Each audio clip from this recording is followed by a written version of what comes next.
dat iedereen op iets wacht, maar ik ga dat als laatste over.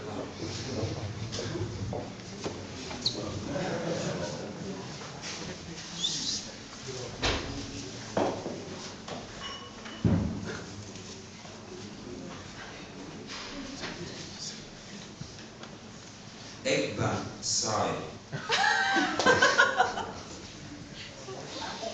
Zei mijn denkbeeldig vriendje tegen mij, zei hij. Je bent saai, niet dankbaar tegen mij, zei hij. Hier volgt een saaie opsomming tegen mij, zei hij. Mijn denkbeeldig vriendje.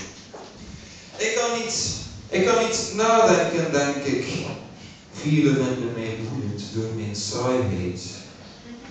Ik ben saai. O je, abnormaal, maar gelukkig.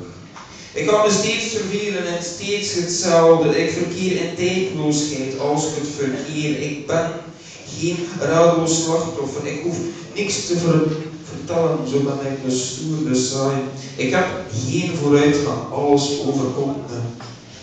Ik heb alles bereikt. Ik wil niets, ik ben onwetend. Verschiet van niets.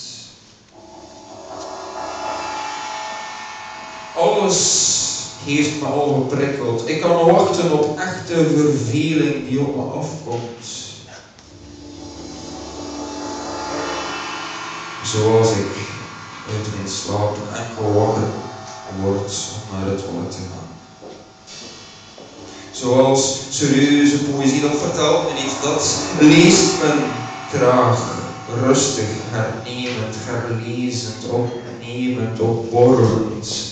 Toch kent iedereen me als dezelfde betrouwbare en monotone persoon.